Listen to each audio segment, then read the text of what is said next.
నమస్తే, welcome to రుషికా news. నేను సుమా. ముందుగా బులెటిన్ లో హెడ్లైన్స్.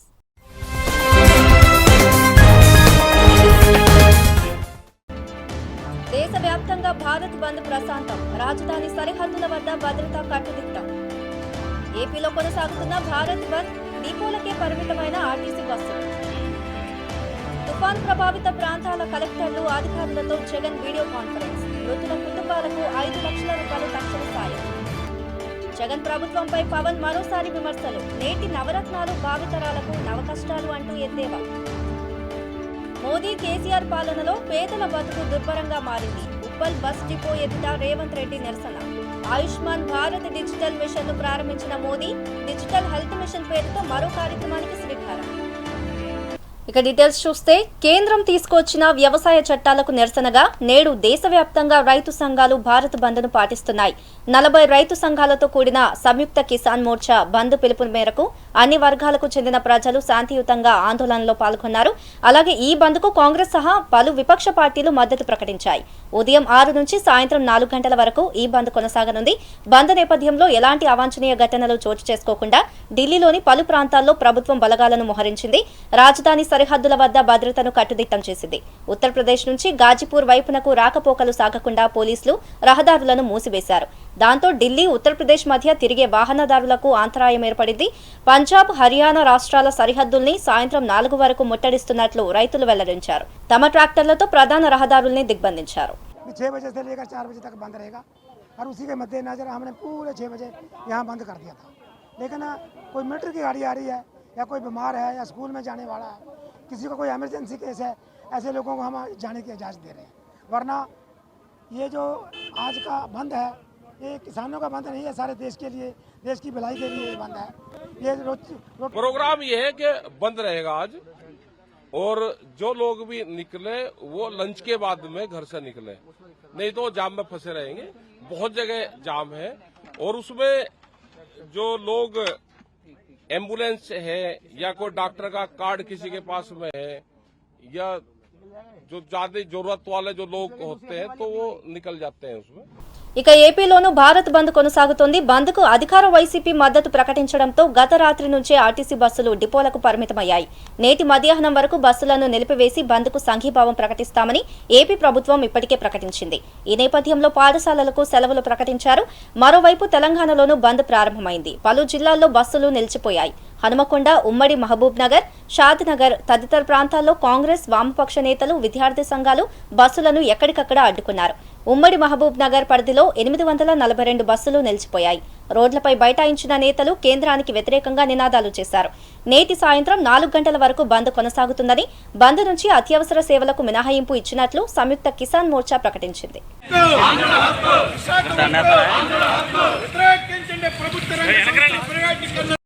అమ్మానికి అప్పగిచ్చి ఈ దేశంలో వారిద్దరే బలవంతమయ్యేటట్టుగా మిగిలిన వాళ్ళందరూ కూడా పేదరికంలోకి నెట్టే పరిస్థితుల్ని మోడీ ఈ రోజు సృష్టిస్తూ ఉన్నాడు.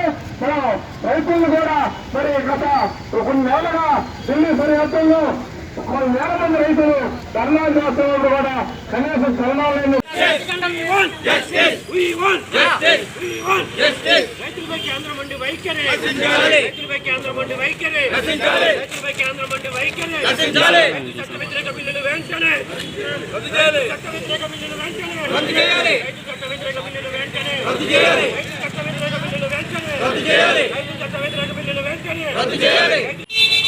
ఎంతసేపు కూడా కార్పొరేట్ రంగాన్ని పెంచి పోషించే విధంగా ఆ గుజరాత్ రాష్ట్రం తప్ప ఇంకా దేశంలో ఏ రాష్ట్రం కూడా బాగుండకూడదు అనే ఉద్దేశంతో మన ఆంధ్ర రాష్ట్రంలో ఉన్నటువంటి సహజ వనరులన్నీ కూడా గుజరాత్ పట్టుకెళ్ళిపోయేటువంటి పరిస్థితి ఒక స్వార్థపూరితమైనటువంటి నాయకత్వం యొక్క భారతీయ జనతా పార్టీ తోటి ఆధ్వర్యంలో కేంద్ర ప్రభుత్వం ఉంది.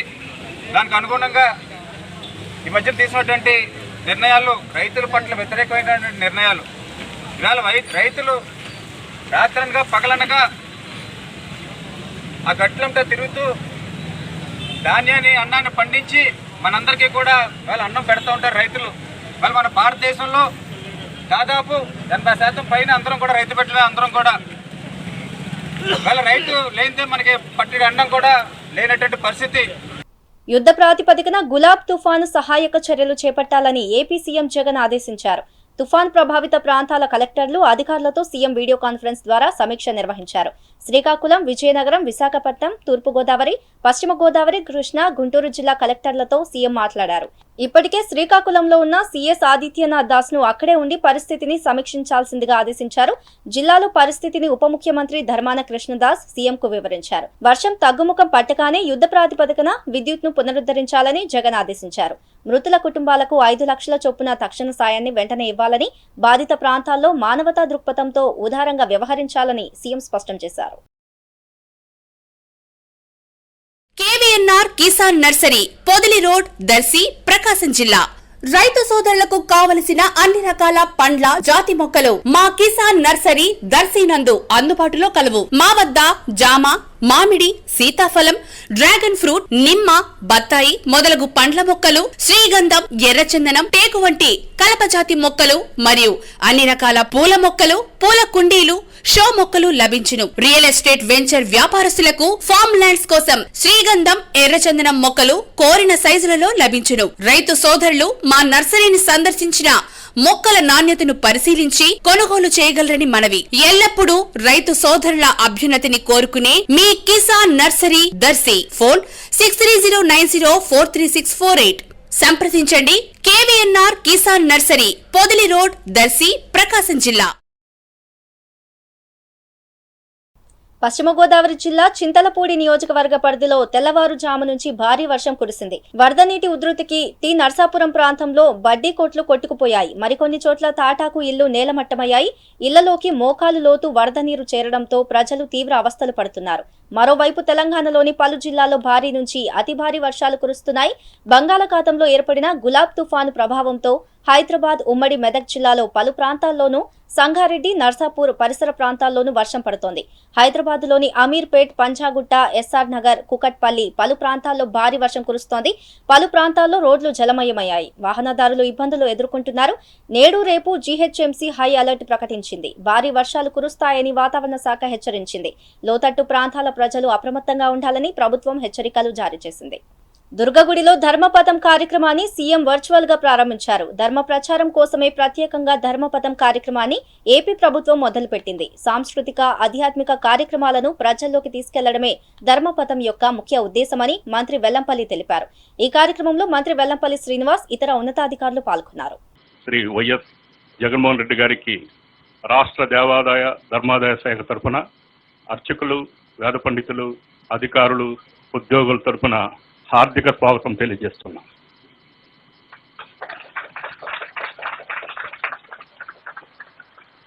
అయ్యా, మన రాష్ట్రంలో దేవాలయాలు అనేక ఆధ్యాత్మిక, సాంస్కృతిక కేంద్రాలుగా కళలు, వైద్యం, నాట్యం, అనేకమైన కల్చరల్ ప్రోగ్రామ్స్ ద్వారా విరాజిల్లుతుండేవి. అట్టి వైభవాన్ని తమరి ఆధ్వర్యంలో పునర్జీవం చేయడం కోసం గౌరవ మంత్రివర్యులు శ్రీ వెల్లంపల్లి శ్రీనివాసరావు గారు మరియు మా ప్రిన్సిపల్ సెక్రటరీ మరియు కమిషనర్ డాక్టర్ వాణిమోహన్ గారి ఆధ్వర్యంలో ఈరోజు ధర్మపదం అనే కార్యక్రమాన్ని ప్రతి దేవాలయంలో సాంస్కృతిక కేంద్రంగా ఉండాలనే ఉద్దేశంతో ఈరోజు తమ చేతుల మీదుగా విజయవాడలో అమ్మలగన్నమ్మ కనకదుర్గమ్మ సన్నిధిలో ఈ తమ అమృత హస్తాలతో ప్రారంభించారు. Minister for Endowments, CM office team members, and all EVOs of major temples who are present here. We are extremely happy today that we are having this review, sir. In the last 20 or 25 years, there was no review of Endowments department at all, sir. Nobody has reviewed in this comprehensive manner. There's only selected some issues were reviewed, sir. Somehow it always missed the attention of the government, sir, for reasons we are not clear about. And so, but that is why, sir, systems and all were not properly developed, which we request to you for your guidance, sir. We are extremely happy that today you have taken it up, sir. And I request first of all, Honorable Minister for Endowments, Vellampalli Srinivas Garu, to say a few introductory remarks and set the direction for the meeting. నా హృదయపూర్వక నమస్కారాలు. అదేవిధంగా అధికారులకి, ఇక్కడ విచ్చేసిన అందరికీ కూడా నా నమస్కారం తెలియపరచుకుంటూ, తమరు ముఖ్యమంత్రి అయ్యాక దేవాదాయ శాఖ మీ యొక్క ఆదేశాల మేరకు అనేక మార్పులు తీసుకొచ్చాం సార్. ముఖ్యంగా వంశపారంపర్యం ఏదైతే అర్చకులకి కోరిక ఉన్నదో తమరు ఆదేశాల మేరకు వారిని వంశపారంపర్యం అర్హత కల్పిస్తూ రాష్ట్ర ప్రభుత్వం నిర్ణయం తీసుకోవడం కానివ్వండి, ఏదైతే దేవదేవుడు వెంకటేశ్వర స్వామి యాదవులకి మొదటి పూజా కార్యక్రమం అని చెప్పని వారికి కూడా సన్నిధి గొల్ల అని చెప్పని వారికి కూడా మనం తమరు ముఖ్యమంత్రి అయ్యాక వారికి కూడా వంశపారంపర్యంగా ఆర్డర్స్ ఇవ్వడం కానీ, ఏదైతే గత ప్రభుత్వంలో అయితే కనుక తెలుగుదేశం కానీ భారతీయ జనతా పార్టీ జనసేన కూటమిలో ఉన్నప్పుడు సుమారుగా 46 దేవస్థానాలు నిర్దాక్ష్యంగా రాత్రికి రాత్రి కూల్చేసిన దేవాలయాలు కూడా తమరి చేతుల మీద దాదాపు దాంట్లో 9 దేవాలయాలని ఐడెంటిఫై చేసి శంకుస్థాపన చేస్తే దాదాపు 90% పనులు కూడా పూర్తయినాయి సార్. అదేవిధంగా ముఖ్యంగా చెప్పాలంటే ఆంధ్ర రాష్ట్రం తరఫున మీరు పోయిన సంవత్సరం దసరాకి అమ్మవారి గుడికి వెళ్ళినప్పుడు కూడా మీ అంతటా మీరు ఆ రోజు దేవస్థానానికి ఏం కావాలని చెప్పని 70 కోట్ల రూపాయలు ప్రభుత్వం నిధులు ఇచ్చిస్తామని చెప్పని మీరు అనౌన్స్ చేయడం కానివ్వండి. అట్లా అదేవిధంగా పోయిన గత ప్రభుత్వంలో కూడా గోవులు కూడా నీళ్ళు లేకుండా గోశాలను కూల్చేసిన పరిస్థితి చూసాం. వైసీపీ పాలనపై మరోసారి జనసేన అధ్యక్షులు పవన్ కళ్యాణ్ మండిపడ్డారు. ప్రజలపై రాష్ట్ర ప్రభుత్వం పన్నులు రుద్దుతోందని విమర్శించారు. మద్యం ఆదాయం తాకట్టుతో అప్పులు చేస్తే అది సుపరిపాలన కాదని, సంక్షేమం అసలే కాదన్నారు. ఈ మేరకు పవన్ ట్వీట్ చేశారు. నేటి నవరత్నాలు భావితరాలకు నవ కష్టాలు అని ఆయన ఎద్దేవా చేశారు. వైసీపీ ప్రభుత్వం చేసిన వాగ్దానాలు, వాటిని అమలు చేయడంలో కనిపిస్తున్న కటిక నిజాలు పేరిట hash save AP from YSRCP hashtag తో ట్వీట్ పోస్ట్ చేశారు. వైసీపీ ఇచ్చిన హామీలు, ప్రభుత్వం చేస్తున్న చర్యలను వివరిస్తూ పవన్ ట్వీట్ చేశారు. రాష్ట్రంలో మౌలిక వసతుల కల్పన కోసం ఉత్పాదక రంగంలో వెచ్చించే ప్రతి రూపాయి భవిష్యత్తు కోసం పెట్టే పెట్టుబడిగానే భావించాలని, దాన్ని రుణంగా చూడొద్దని మంత్రి కేటీఆర్ అన్నారు. తెలంగాణ శాసనసభ వర్షాకాల సమావేశాల్లో భాగంగా పరిశ్రమలు, ఐటీ రంగాలపై స్వల్పకాలిక చర్చలో భాగంగా మంత్రి కేటీఆర్ మాట్లాడారు. హైదరాబాద్లో రోడ్లు, పై వంతెనల నిర్మాణంపై సభ్యులు అడిగిన ప్రశ్నలకు ఆయన సమాధానమిచ్చారు. హైదరాబాద్ నగరంలో ట్రాఫిక్ తగ్గించే ఉద్దేశంతో 2000 కోట్లతో 22 ఫ్లైఓవర్లు, అండర్ పాస్లు పూర్తి చేసుకున్నామని తెలిపారు. 24 లింక్ రోడ్లు ప్రారంభించినట్లు వెల్లడించారు. తెలంగాణ రాష్ట్ర ప్రభుత్వం భారతదేశంలోనే ఈరోజు ముఖ్యంగా వరి ధాన్యం ఉత్పత్తిలో తెలంగాణ రైతుల కష్టం, గౌరవ ముఖ్యమంత్రి గారి విజన్ పుణ్యమా అని చెప్పి భారతదేశంలోనే అగ్రభాగాన ఉన్న విషయం మీ అందరికీ కూడా తెలిసిందే అధ్యక్ష. పోయిన సంవత్సరం ఎప్పుడైతే ఈ కోవిడ్ మహమ్మారితో అందరం కూడా బాధపడతా ఉన్నామో ఆనాడు రైతులకు ఇబ్బంది కాకూడదన్న ఉద్దేశంతో గ్రామాన ప్రొక్యూర్మెంట్ సెంటర్లు పెట్టి రాష్ట్ర ప్రభుత్వం వరి ధాన్యాన్ని కొనుగోలు చేసిన విషయం కూడా మనందరికీ తెలిసిందే అధ్యక్ష. ఆ సందర్భంలో మనకు బెంగాల్ కూడా, అంటే దేశం మొత్తం లాక్డౌన్ పరిస్థితి ఉండడం వల్ల, దేశం మొత్తంలో కూడా ఇబ్బంది ఉండడం వల్ల మరి పరిశ్రమలు చాలా వరకు నిలిచిపోయిన పరిస్థితి. ఆ సమయంలో మనకి ఈ బెంగాల్లో, అదే రకంగా బంగ్లాదేశ్లో ఏవైతే జూట్ మిల్స్ ఉన్నాయో అవన్నీ కూడా మూతపడడం వల్ల ఈ గోనె సంచులకు చాలా విపరీతమైన కొరత వచ్చింది అధ్యక్ష. వచ్చినప్పుడు గౌరవ ముఖ్యమంత్రి గారు వ్యవసాయ శాఖ మంత్రి నిరంజన్ రెడ్డి గారిని, అదే రకంగా పరిశ్రమల శాఖ మంత్రిగా నన్ను ఇద్దరిని కూడా పిలిచి, ఎక్కడి నుంచో మనం గోనె సంచులు తీసుకోవడం కాదు, మన రాష్ట్రంలోనే ఉత్పత్తి చేసే దిశగా మీరు ఆలోచన చేయండి, ఎక్కడెక్కడ వారు ఎవరెవరైతే పరిశ్రమలు ఉన్నారో వారిని పిలవండి, పిలిచి ప్రోత్సహించి మనం వారందరికీ కూడా కావాల్సిన రాయితీలు ఇచ్చి ఇక్కడే పెట్టుబడులు పెట్టించండి అని చెప్పి ఆదేశం ఇచ్చినారు అధ్యక్ష. దానికి అనుగుణంగానే ఇందాక నేను విజ్ఞప్తి చేసినట్టు వరంగల్ జిల్లాలో గ్లాస్టర్ లిమిటెడ్ అనే కంపెనీ, రాజన్న సిరిసిల్ల జిల్లాలో ఎంబీజీ కమాడిటీస్ అనే కంపెనీ, కామారెడ్డి జిల్లాలో కాళేశ్వరం ఆగ్రో అనే కంపెనీ, మొత్తం ఈ 3 కంపెనీలు కలిసి 887 కోట్ల రూపాయలు పెట్టుబడులు పెట్టడానికి ముందుకొచ్చారు అధ్యక్ష. దీనివల్ల 10,448 మందికి ప్రత్యక్షంగా ఉపాధి అవకాశాలు, పరోక్షంగా దానికి ఖచ్చితంగా 2 పరోక్ష ఉపాధి అవకాశాలు కూడా వస్తాయి అధ్యక్ష. దీంతో పాటు రైతులకు కూడా మనం ఈ జనపనారు పంటను ఇక్కడ ప్రోత్సహించేదానికి బ్యాక్వర్డ్ ఇంటిగ్రేషన్ అంటారు అధ్యక్ష. దీన్ని అంటే వారు ఉత్పత్తి చేసిన జనుమును ఈ పరిశ్రమ కొని మళ్ళీ వారు ఉత్పత్తి చేసిన గోనె సంచుల్ని తిరిగి ప్రభుత్వం కొనే విధంగా ఒక కార్యాచరణ రూపొందించాం అధ్యక్ష. సంయుక్తంగా civil supplies department, agriculture department, industries department కలిసి, ఈ 3 శాఖలు కలిసి సంయుక్తంగా ఈ కార్యక్రమాన్ని తీసుకుంటా ఉన్నాయి అధ్యక్ష. మిత్రులు సురేందర్ గారు ఏ రకమైన ప్రోత్సాహకాలు అన్నారు అధ్యక్ష. మొదటి 7 సంవత్సరాల పాటు వారు ఉత్పత్తి చేసే 100% గోనె సంచుల్ని మనమే ప్రభుత్వమే కొనుగోలు చేస్తుంది అధ్యక్ష. ఈ 3 యూనిట్లు కూడా కలిపి నాకున్న సమాచారం మేరకి ఒక 15 కోట్ల గోనె సంచులు ఉత్పత్తి చేస్తాయి అధ్యక్ష. మన రాష్ట్రంలో ప్రస్తుతం గోనె సంచులకు ఉన్న డిమాండ్ దాదాపు 27-28 కోట్ల దాకా ఉంది. కాబట్టి 3 కంపెనీలు ఉత్పత్తి చేసిన ఈ మొత్తంగా కొంటే కూడా ఇంకా బయట నుంచి కొనుగోలు చేయాల్సిన పరిస్థితి ఉంటుంది అధ్యక్ష. తర్వాత 5 సంవత్సరాల పాటు, మొదటి 7 సంవత్సరాలు 100%, తర్వాత 5 సంవత్సరాల పాటు 75% వారి ఉత్పత్తి, ఆ పైన 8 సంవత్సరాలు 50% తిరిగి కొనుగోలు చేస్తాం అధ్యక్ష. బైబ్యాక్ గ్యారంటీ ఉంటుంది. దీంతో పాటు జనుము ప్రస్తుతం మన దగ్గర పండడం లేదు. బీహార్ నుంచి, బంగ్లాదేశ్ నుంచి ఇక్కడికి తీసుకొని రావాల్సి ఉంటుంది అధ్యక్ష. అందుకే వీరి కోసం రవాణా సబ్సిడీని కూడా ప్రభుత్వం ఇస్తుంది అధ్యక్ష. మొదటి 2 సంవత్సరాల వరకు 75% రవాణా ఖర్చు మీద రీయింబర్స్మెంటు, 3-4వ సంవత్సరం వరకు 50% రీయింబర్స్మెంటు ఆన్ ట్రాన్స్పోర్ట్, దీని ట్రాన్స్పోర్ట్ సబ్సిడీ అంటాం అధ్యక్ష. 5వ సంవత్సరం వరకు 25% రీయింబర్స్మెంట్. ఆలోచన ఏమంటే ప్రభుత్వానికి ఈ 5 ఏళ్ల లోపలనే మన రైతుల్ని ప్రోత్సహించి మరి మన రాష్ట్రంలోనే ఒక వ్యూహాత్మకంగా క్రాప్ డైవర్సిఫికేషన్లో భాగంగా మన రాష్ట్రంలో కూడా జనుము పంటను ప్రోత్సహించాలి. వాటితో ఆ రైతులతో మనం ఈ పరిశ్రమకి అనుసంధానం చేయాలనే ఆలోచనతో అందరికీ ఉపయోగపడే విధంగా అటు రైతుకు ఇటు మన రాష్ట్రంలోని యువతకు అందరికీ ఉపయోగపడే విధంగా ఈ జూట్ మిల్లులని రాష్ట్ర ప్రభుత్వం ఏర్పాటు చేస్తూ ఉంది. ప్రధాని మోదీ, సీఎం కేసీఆర్ పాలనలో పేదల బతుకు దుర్భరంగా మారిందని టీపీసీసీ అధ్యక్షుడు రేవంత్ రెడ్డి ఆరోపించారు. రైతు ఉద్యమానికి కేసీఆర్ తొలుత మద్దతునిచ్చారని గుర్తు చేశారు. భారత్ బంద్ లో భాగంగా ఉప్పల్ బస్ డిపో ఎదుట రేవంత్ రెడ్డి నిరసన తెలిపారు. ఈ సందర్భంగా టీఆర్ఎస్ ప్రభుత్వంపై రేవంత్ విమర్శలు చేశారు. గతంలో రైతు బంద్ లో కేటీఆర్ కూడా పాల్గొన్నారని, మోదీని కలిసిన తర్వాత కేసీఆర్ వైఖరి మారిపోయిందని విమర్శించారు.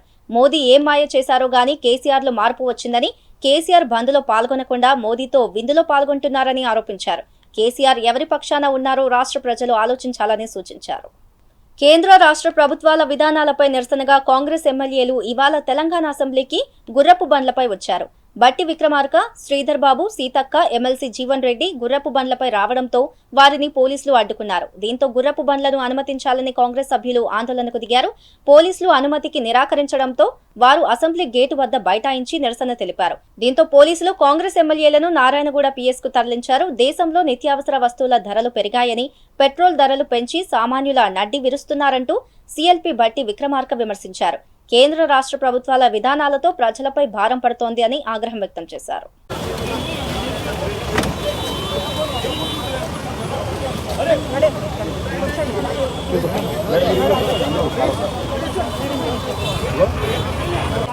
ఈ రాష్ట్ర ప్రభుత్వం నిమ్మకు నీరెత్తినట్టుగా ముఖ్యమంత్రి గారేమో మోడీ గారితో మంతనాలు ఉంటారు. రాష్ట్ర రైతుల సమస్యలు కానీ, పెరుగుతున్నటువంటి పెట్రోల్ డీజిల్ ధరల వాటి మీద కనీసం మమ్మల్ని నిరసన తెలియజేయడానికి కూడా అవకాశం లేకుండా, ఇలా బెంచ్ కార్లలోనే అసెంబ్లీకి రావాలంటే మాకు అవకాశాలు లేవు. మాకు ఏ అవకాశం ఉంటే ఆ రకంగా మేము వస్తాం. ఒక్క బండ్లో 4 ప్రజాప్రతినిధులం ఒక్క గుర్రపు సారీలో వస్తూనే రానివ్వలేదంటే ఇది ఎంతవరకు కరెక్టు? ఈ రకమైనటువంటి నిరంకుశ విధానాలను ప్రజలందరూ కూడా బ్రాహ్మణ కార్పొరేషన్పై రాజకీయపరమైన విమర్శలు చేయడం సరికాదని ఏపీ శాసనసభ డిప్యూటీ స్పీకర్ కోన రఘుపతి అన్నారు. బ్రాహ్మణ కార్పొరేషన్ను బీసీ కార్పొరేషన్లో చేర్చడంపై ఎవరూ ఆందోళన చెందాల్సిన అవసరం లేదని చెప్పారు. బ్రాహ్మణులను బీసీల్లో చేరుస్తున్నారంటూ సోషల్ మీడియాలో జరుగుతున్న ప్రచారాన్ని ఎవరూ నమ్మొద్దన్నారు. బీసీ కార్పొరేషన్ ద్వారానే బ్రాహ్మణ కార్పొరేషన్ను గతంలో ఏర్పాటు చేశారని, ఇప్పుడు కూడా అలాగే కొనసాగుతుందని అన్నారు. ఏ లక్ష్యంతో అయితే బ్రాహ్మణ కార్పొరేషన్ను ఏర్పాటు చేశారో అదే ఉద్దేశంతో కార్పొరేషన్ కొనసాగుతుందని చెప్పారు. బ్రాహ్మణ కార్పొరేషన్ ని బీసీ కార్పొరేషన్ లో చేర్చారు. బీసీలో చేర్చినంతగా వాళ్ళు ఆలోచన చేసి కొంచెం ఓవర్ రియాక్ట్ అయినటువంటి సందర్భాలు చూసాం. కొంత కన్ఫ్యూషన్ కూడా వాళ్ళ కనపడింది. యాక్చువల్గా ఇదంతా కూడా అడ్మినిస్ట్రేటివ్ కన్వీనియన్స్ కోసం చేసేటువంటి ప్రక్రియలో ఈ బ్రాహ్మణ కార్పొరేషన్ గత ప్రభుత్వంలో ఏర్పడినటువంటి కార్పొరేషన్ సందర్భంలో కూడా బీసీ కార్పొరేషన్ ద్వారానే ఆ రోజు ఏర్పాటు చేయడం జరిగింది. తర్వాత నేను ఆ రోజు కూడా ఎక్కువగా గ్రామాల్లో ఉన్నటువంటి అర్చకులు, పౌరవృత్తులు ఉన్నటువంటి వాళ్ళు ఆల్రెడీ ఎండోమెంట్ డిపార్ట్మెంట్ లో అదర్ స్కీమ్స్ లో వాళ్ళు వెల్ఫేర్ గురించి ఉన్నటువంటి స్కీమ్స్ ఉన్నాయి. ఇక్కడ డబ్లింగ్ అవుతున్న దాంట్లో ఆ రోజు పెద్దలు చేసిన ప్రకారం ఎండోమెంట్స్ డిపార్ట్మెంట్ కి ప్రయోగాత్మకంగా ఆ రోజు దాన్ని యాడ్ చేయడం. దీంట్లో అదే ఎండోమెంట్స్ లో ఉన్న, బీసీ కార్పొరేషన్ లో ఉన్న ఏదైతే ఆబ్జెక్టివ్ తో బ్రాహ్మణ కార్పొరేషన్ ఏర్పడిందో దానికి ఎటువంటి ఇబ్బంది లేదు. ఇదంతా కూడా administration overseeing the responsibilities of the employees అది చూడటానికి వరకే తప్పించి అది ఏ డిపార్ట్మెంట్లో ఉన్నా కూడా పెద్దగా దాని ఇబ్బంది అనుకుంటుంది. అయితే ఈ మధ్యకాలంలో మనం గమనించుంటే కొంతమంది వ్యక్తులు, కొంత రాజకీయ పార్టీలు ఇది ఎండోమెంట్స్లో డబ్బుల్ని, ఎండోమెంట్ డిపార్ట్మెంట్ డబ్బుల్ని గ్రామ కార్పొరేషన్ వాడుతున్నారు అనే దాని మీద కోర్టు పెడుతుంది. ఇది అనవసరమైనటువంటి ఒక చర్చకి దారి తీస్తూ ఉంది. ప్రత్యేకంగా బడ్జెట్ ఇస్తా ఉన్నాం, ఎండోమెంట్స్ డిపార్ట్మెంట్కి సంబంధం లేకపోయినా అనవసరమైనటువంటి వివరణ ఇచ్చేటువంటి పరిస్థితి వస్తూ ఉంది. కాబట్టి బహుశా ప్రభుత్వం కూడా తిరిగి కేంద్ర ప్రభుత్వ ప్రతిష్టాత్మక ఆయుష్మాన్ భారత్ డిజిటల్ మిషన్ ను ప్రధానమంత్రి నరేంద్ర మోదీ వీడియో కాన్ఫరెన్స్ ద్వారా ప్రారంభించారు. కేంద్ర ఆరోగ్య శాఖ మంత్రి మన్సుఖ్ మాండవీయ ఈ కార్యక్రమంలో పాల్గొన్నారు. దేశవ్యాప్తంగా ప్రజలకు నాణ్యమైన వైద్య సేవలు అందించేందుకు ప్రధానమంత్రి డిజిటల్ హెల్త్ మిషన్ పేరుతో ఈ కార్యక్రమం చేపట్టనున్నామని గత ఏడాది ఆగస్టు 15న ఎర్రకోట నుండి ప్రధానమంత్రి ప్రకటించారు. ఈ కార్యక్రమాన్ని పైలట్ దశలో 6 కేంద్రపాలిత ప్రాంతాలు అండమాన్ అండ్ నికోబార్, చండీగఢ్, దాద్రా అండ్ నాగర్ హవేలీ, డామన్ డయ్యూ, लड़क, लक्षद्वीप, पुदुचेरीలో అమలు చేయనున్నారు. देश भर से जुड़े सरकारी और प्राइवेट अस्पतालों के चिकित्सक, हेल्थ मैनेजमेंट से जुड़े लोग, कार्यक्रम में उपस्थित अन्य सभी महानुभाव और मेरे प्यारे भाइयों और बहनों, 21वीं सदी में आगे बढ़ते हुए भारत के लिए आज का दिन बहुत महत्वपूर्ण है. बीते 7 वर्षों में देश की स्वास्थ्य सुविधाओं को मजबूत करने का जो अभियान चल रहा है वो आज से एक नए चरण में प्रवेश कर रहा है. और ये सामान्य चरण नहीं है, ये असामान्य चरण है. आज एक ऐसे मिशन की शुरुआत हो रही है जिसमें भारत की स्वास्थ्य सुविधाओं में क्रांतिकारी परिवर्तन लाने की बहुत बड़ी ताकत है. साथियों, 3 साल पहले पंडित दीनदयाल उपाध्याय जी की जन्म जयंती के अवसर पर पंडित जी को समर्पित आयुष्मान भारत योजना पूरे देश में लागू हुई थी. मुझे खुशी है कि आज से आयुष्मान भारत डिजिटल मिशन भी पूरे देश में शुरू किया जा रहा है. ये मिशन देश के गरीब और मध्यम वर्ग के इलाज में होने वाली जो दिक्कतें हैं उन दिक्कतों को दूर करने में बहुत बड़ी भूमिका निभाएगा. टेक्नोलॉजी के माध्यम से मरीजों को पूरे రాష్ట్రంలో ప్రజా సంక్షేమ యాగం జరుగుతుందని మంత్రి చెల్లుబోయిన వేణుగోపాల్ అన్నారు. తూర్పుగోదావరి జిల్లా పిఠాపురంలో గల శ్రీ కుక్కుటేశ్వర స్వామి ఆలయాన్ని సతీ సమేతంగా మంత్రి సందర్శించారు. ఈ సందర్భంగా పురుహూతిక, రాజరాజేశ్వరి అమ్మవార్లకు ప్రత్యేక పూజలు నిర్వహించారు. స్వామివారిని ప్రత్యేకంగా దర్శించుకున్నారు.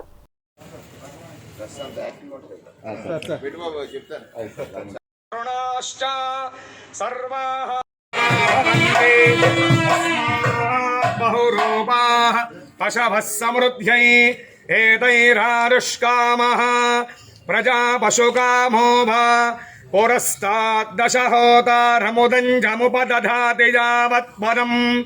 ఫలితాలు వెలువడినటువంటి పరిషత్ ఎన్నికల్లో 100% జిల్లా ప్రజా పరిషత్తులు, 96% జిల్లా మండల ప్రజా పరిషత్తుల్ని గెలుచుకున్నటువంటి తరుణం.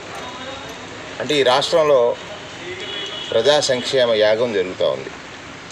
ఆ యాగ విఘాతానికి పాలన సాగించి ప్రజలను విస్మరించి ప్రజలను వాళ్ళ గాలి కొదిలేసి మాయమాటలతో అధికారం పొంది ఆ యాగ విఘాతానికి ప్రయత్నించేటువంటి ప్రతిపక్షాలకి ప్రజలే మరొకసారి బుద్ధి చెప్పారనేటువంటి వాస్తవ విషయాన్ని ఈ సందర్భంగా మనవి చేస్తూ, ఈ ఫలితాలు మా ముఖ్యమంత్రి గారి యొక్క పాలన తీరుకి, మా ముఖ్యమంత్రి గారి సంకల్పం ఏదైతే ఉందో, పేదరికంలో ఉన్నవాడిని రక్షించడం కోసం కదా అధికారం అంటే, ఆ అధికారం ప్రతిక్షణం కూడా పేదవాడి యొక్క ఉద్ధరణకే కావాలనేటువంటి వారి సంకల్పానికి శక్తినిచ్చినటువంటి భగవంతుల్ని, ఉదయం నుంచి సత్యదేవుణ్ణి, తలుపులమ్మ తల్లి, అలాగే వేళ పూర్వహూతికాంబ, కుక్కుడేశ్వర స్వామి వారి యొక్క ఆశీస్సులు మా ప్రభుత్వానికి, మా ముఖ్యమంత్రి జగన్మోహన్ రెడ్డి గారి పైన మరింత దివ్యంగా ఉండాలని వారిని ప్రార్థన చేయడానికి,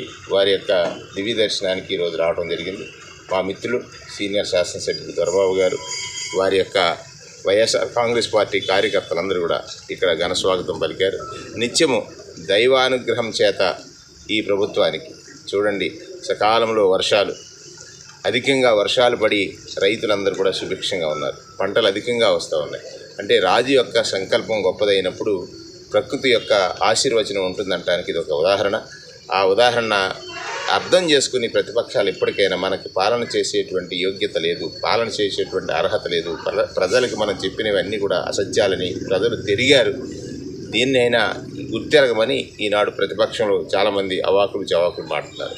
రాజకీయాల్లో ఉండి వాడకూడనటువంటి భాష, పుస్తక పఠనం చేశానంటున్నారు, శాస్త్రీయత ఉందంటున్నారు, పెద్ద విద్యావంతులు అంటున్నారు.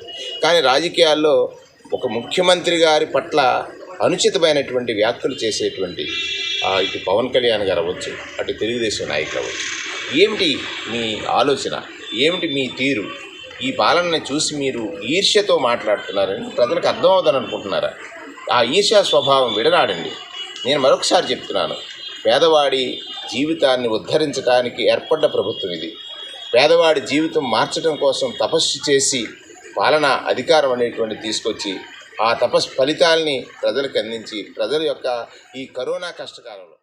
ప్రకాశం జిల్లా గిద్దలూరు నియోజకవర్గంలో వైసీపీ నాయకుల మధ్య వర్గ విభేదాలు తారాస్థాయికి చేరాయి. గిద్దలూరు మండలం పొదలకొండపల్లికి చెందిన ఎంపీపీ భర్త వంశీకి ఆయన వ్యతిరేక వర్గానికి మధ్య ఘర్షణ జరిగింది. ఎంపీపీ భర్త తమపై దాడికి పాల్పడ్డారంటూ మరో వర్గం గిద్దలూరు పట్టణంలోని వైఎస్ఆర్ సెంటర్ వద్ద ధర్నాకు దిగారు. ఎంపీపీని అరెస్టు చేయాలని డిమాండ్ చేస్తూ రోడ్డుపై బైఠాయించి ఆందోళన చేశారు.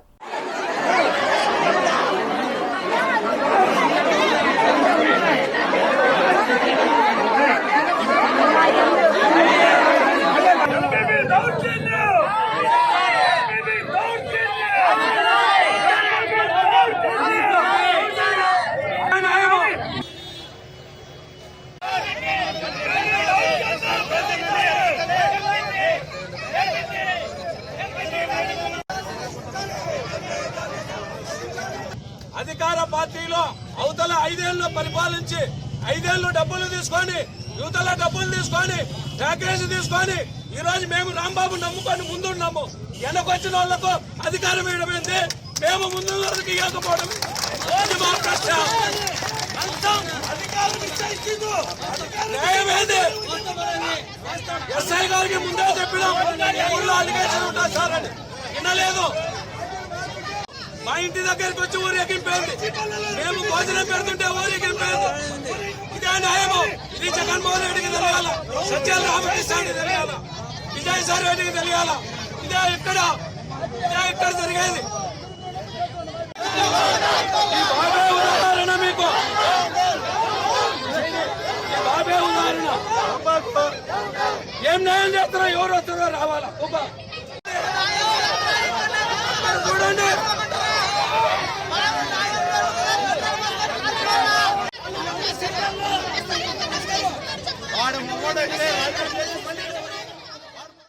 తూర్పుగోదావరి జిల్లా రంపచోడవరం నియోజకవర్గం గంగవరం మండలంలో నూతనంగా ఎన్నికైన ఎంపీటీసీ జెడ్పీటీసీలను దైవ సన్నిధి రిలాక్స్ సెంటర్ అధినేత బిత్తరి సంతోష్ కుమార్ దంపతుల ఆధ్వర్యంలో ఘనంగా సన్మానించారు. నూతన ప్రజాప్రతినిధులను తమ రిలాక్స్ సెంటర్ ద్వారా సన్మానించడం ఆనందంగా ఉందని సంతోష్ కుమార్ పేర్కొన్నారు.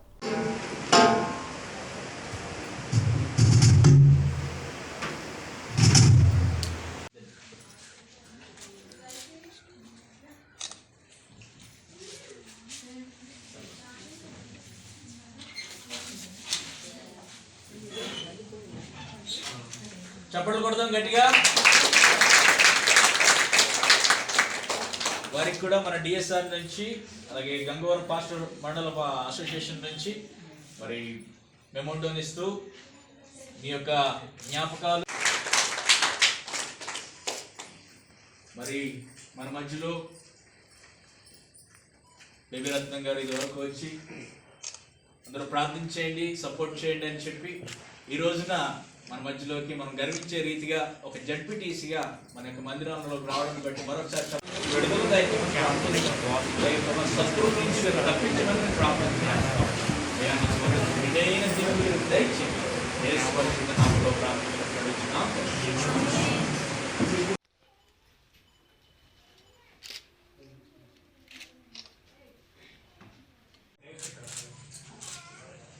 చాలా మంది అన్నారు, అక్కడ మా పార్టీలో వాళ్ళు కూడా చాలా మంది అన్నారు, పార్టీ కష్టపడ్డావు బేబీ, ఈరోజు నీకు ఆ ఫలితం దక్కింది అని అన్నారు.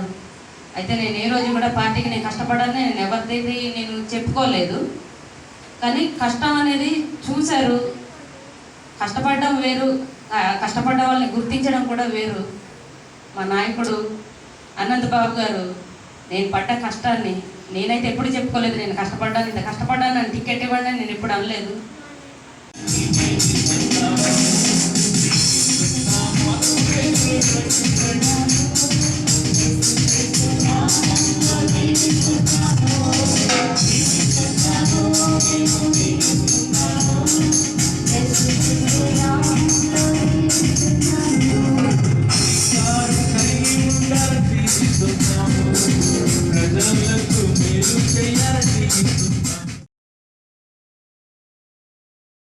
కేవీఎన్ఆర్ కిసాన్ నర్సరీ, పొదిలి రోడ్, దర్శి, ప్రకాశం జిల్లా.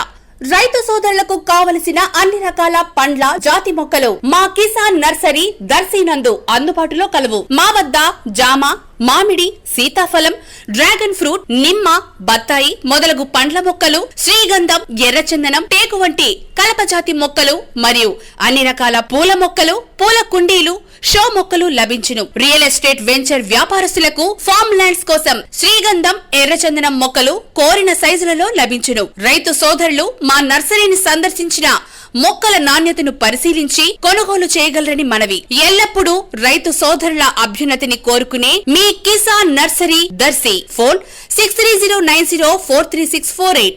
సంప్రదించండి. KVNR Kisan nursery, Podili road, Darsi, Prakasam జిల్లా. ఇవి bulletin updates. Keep watching Rushika news.